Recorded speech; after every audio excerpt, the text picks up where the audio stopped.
ትዳር ማለት በህይወታችሁ ላይ ትዳር ስትገቡ መጀመሪያ ማሰብ በደንብ ማሰብ በደንብ ማጥናት።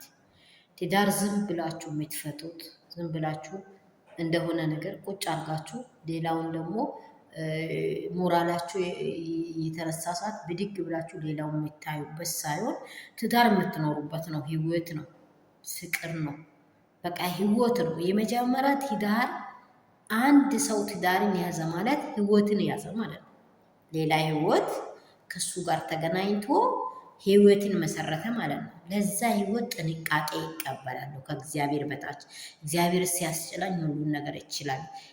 እኔ የኔ ባህሪ አይምሮ በጣም የሚቆጣ ከሆነ ቁጣውን የሚያበርድ ሴት ካልሆንኩኝ ሁለቱም የተበላሸ ነው የሚሆነው። ግን ባሌም ደግሞ እኔ ቁጠኛ ወይም የሆነ ነገር የሆነ ሰው ከሆንኩኝ ለኛ ከሆንኩኝ የኔን ተግባር የሚያውቅ መሆን አለበት።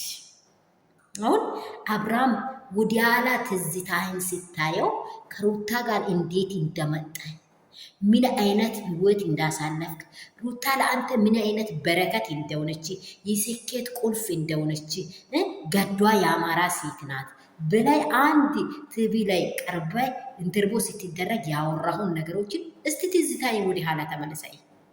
ይቺ ሴት ናት እኮ ያገባሃት። ከዚህ ሴት ጋር እኮ ነው ያሳለፍኩ። ዛሬ ግን በጎሪጥ አይተ እንደዚህ የሆነ ያልሆነ ነገር ሲተነፍሱ ሲጨምሩ የሚታወራ አይደለም።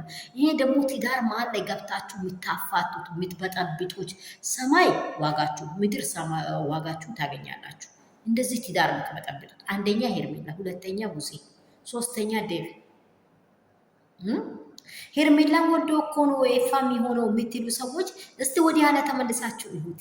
በዛ ኢንተርቪው ጊዜ ሩትዬ እነ ኤፋም አትጂ ይመለሳል ብሎ የመከሯት በቃ በዛ ኢንተርቪው የተጠየቀው ወደ ኋላ ተመልሳችሁ ቪዲዮአቸውን እዩ እስቲ። የምር በዚህ ትዳር ውስጥ እግዚአብሔር እጅ ያለበት ቤት ነው። ግን እግዚአብሔር እጅ ያሉና የገቡ ሰዎች የሚበጠብጡት የሚያምሱት ቤት መሆን የለበትም።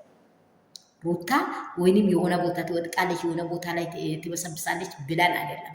ሩታ ማለት የበሰበሱትን የሚታነሳ ጀግና ሴት ናት።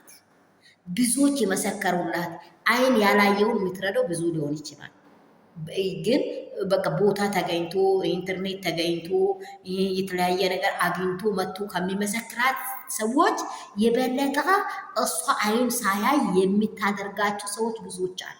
በጎኗ ብታነሳው ያን ስለምታደርግ ደግሞ አምላክ እግዚአብሔር ልዑሌን ያበዛታል፣ ያከብራታል። ሩታ ደግሞ ተፈላጊ ሴት እንደሆነች አንተ ሙሉ እምነት ተቀር። ሩታ እኮ ኦዲንሱ ሁሉ 50,000 ገብቼ ጠዋቱን ማታውኑ ሲያየው 67,000 ሰው ሆኖ አገኛለሁ ሩታ ይዤ ከሩታ ጋር ብለ ያወራቸውን ነገሮች አስብበት አብርሃም። ሰላም ሰላም ቤተሰብ እንደምን አላችሁ? ሁሉ ሰላም ነው? ሁሉ መልካም ነው? እኔ ጋር ሁሉ ሰላም ነው፣ እግዚአብሔር ይመስገን። ሰላማችሁ ብዝት ትርፍ ይበል። ያላችሁ በስፍራ እግዚአብሔር ይጠብቃችሁ። ከአጎልና ከማይመች ምኞት ከማይመች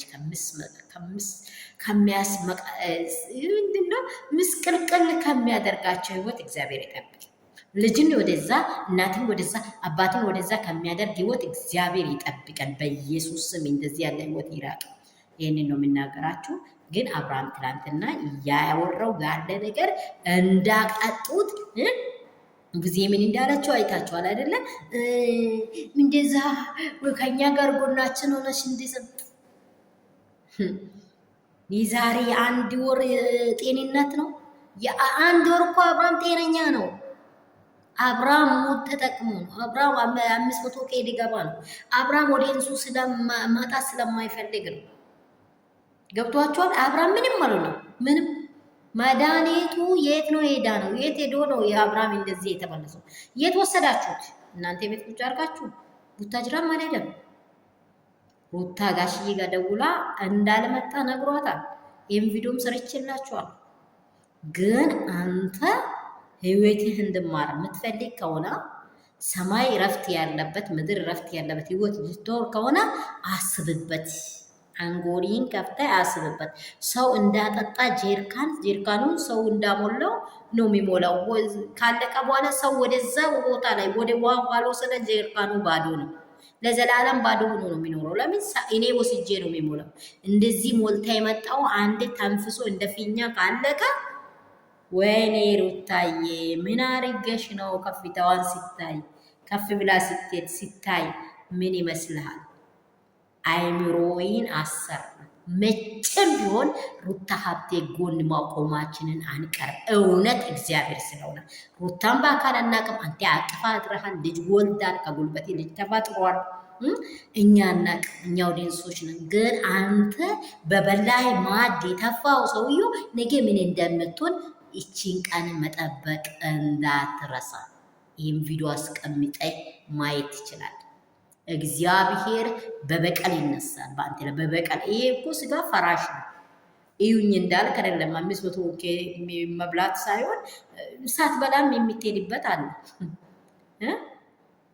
እንደዚህ ያለ ከንቱ ዘመን ላይ እየኖርክ ክፉ ሴራ ሰርተህ በሚስት ልጅ በወለደች ሚስት በቃ ሸምጠጣህ የምታያት ጉዳይ ነው። አውቀሃል? ጉዳይ ነው። አግብታታል፣ ወዳህ አፍቀራህ። ትላንትና ነው የመጣችው። በየት ዘላ እንደገባች በየት ዘላ እንደወጣች ምናልባት ዝምድናም ኖሮ እያሳሰሩት ከሆነ አናቅ። ሩቴም ማን ነው ቡዜም ዋጋዋን ታገኛለች፣ አንተም ዋጋህን ታገኛለህ፣ ዴቪም ዋጋህን ታገኛለህ። ኤፋም የሰራው መልካምነትን ያገኛል። መቼም ቢሆን ይቺ ቀን በደንብ ያዝበት። ሁላችሁም ሰላማችሁ ብዝት በል። ብዙ አውርቻለሁ፣ ግን በጣም ስሜት ስለነካኝ ነው። ትላንትና የሆኑ ነገሮች ዛሬ መሆኑ ምን እንደሚከሰት የምናውቀው ነገር የለም። ግዴታ ሀሳቡና እቅዱ ምን እየው ነው። ሁለቱንም አልፈልግም ልድም ይችላል። ደግሞ ያቺን ሰገጤዋንም አይ ካሷ ሌላ የለም ልድም ይችላል። ትንሽ ፎሽ እያለች ነው። በዚህም እንደ ቧንቧ ሁለቱ በኩል እየተከፈተች ነው። እንግዲህ ምን እንደምትሆን አይታሰቆ። እኔ ስርዓት የሌለ ነገር እንደሱ አላውራም። ስርዓት የሌላ ሴት ገላሂን ከፍተ ሜዳ ላይ አሳየኝ የምትለው ሴት ጋር እውላለሁ የምል በጣም የሚያስጠላ ባህሪ የሚያሳይ ሰው ጋር መኖር ትንሽ ይከፋል። እግዚአብሔር ብቻ ልቦና ይስጠው። እኛ የምንለው ነገር የለም። ላይክ እና ሰብስክራይብ እንዳይረሳ። ቪዲዮ በጣም ረዥም ያወራሁት እንድትሰሙ ስለፈለኩ እግዚአብሔር የሚወደውን ሀሳብ ነው ያወራሁት። ሰው በሚሄደው ልጅን በሚሄደው መንገድ ምረውላል መጽሐፍ ቅዱስ። አብርሃም በምትሄደው መንገድ እግዚአብሔር እየመራህ አይደለም። እግዚአብሔር በሚመራህ መንገድ አንተ ተመራ። እግዚአብሔር በሚመራህ መንገድ፣ ሰው በሚመራህ አይደለም። እግዚአብሔር በሚመራህ መንገድ ተመራ። ስለ ሩታም ብላ አይደለም፣ ስለ እውነት ሆነ ስለ ልጅህ ብላይ ታሪክን አታጥፋ። ዘር አዝማድን አታበላሽ። ምድሪቱ ላይ ቆሻሻ ነገርን አታስፋ። ዝሙትን አታስፋፋ። በቃ ያችንም እያልክ መሀል ላይ እንደ ግድግዳ ቆመህ ትቀራለህ አንድ ቀን። ይሄ ሳይሆን ግን ወደ ቤት ተመለስ። ይህንን ነው ምለው። ላይክ እና ሰብስክራይብ እንዳይረሳ የኔ ውዶች፣ የኔ ቅመሞች። ወዳችኋለሁ። ያለችው በስፍራ እግዚአብሔር ይጠብቃችሁ። እኔንም ደግሞ በተለያየ ኬዝ አሮጌ ሽማግሌ ድንድሬ ድንብሬ የምትሉት ወዳችኋለሁ።